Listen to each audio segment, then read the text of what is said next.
গত সপ্তাহের তুলনায় মোটা চালের দাম কেজি প্রতি 2 থেকে 3 টাকা কমেছে। তবে মিনিকেট, নাজিরশাল, কাটারি ভোগ সহ বিভিন্ন সরু চাল বিক্রি হচ্ছে আগের দামেই। মোটামুটি 28 চাল আপনার পানি সরনা 2-3 টাকা প্রতি কেজিতে।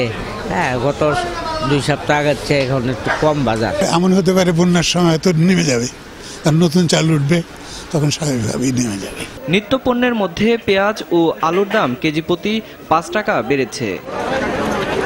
এদিকে মাংসের বাজারে গরু, খাসি ও মুরগির দাম স্থিতিশীল। দাম বাড়তির প্রতিযোগিতায় এগিয়ে রয়েছে মাছের বাজার। সব ধরনের মাছ বিক্রি হচ্ছে কেজি প্রতি 20 থেকে 30 টাকা বাড়তি দামে। ডলারটা নিলাম 200 টাকা কেজি, আর তেলাপিয়া মাঝারিটা নিলাম 150 টাকা কেজি। বাড়ছে কিছু, হয়তো বাড়ছে। বর্তমানে ইলিশ মাছের দাম কম আছে, আর যাবতীয় যা নদীর মাছ আছে এগুলোর দাম একটু বেশি। অন্যদিকে সবজির বাজারে মিশ্র অবস্থা। পটল, করলা, ঢেঁড়স ও বেগুনের দাম স্থিতিশীল থাকলেও শিম, কাঁচামরিচ ও টমেটোর দাম বেশি। এই সময়টা একটু সবজির দাম বেশি থাকে, কারণ মূল একটা উদ্দেশ্য হলো ঝড় তুফান বৃষ্টি। এইটা হচ্ছে সাপ্লাই এর ডিমান্ডের আসলে ব্যাপার স্যাপার। এটা হয়তো বাইরে হচ্ছে ইন মিডিয়ার পার্সপেক্টিভ হতে পারে, আর আদারওয়াইজ নট। দাম বাড়া কমার এই দোলাচলেই বেচা কেনা চলছে রাজধানীর বিভিন্ন বাজারগুলোতে।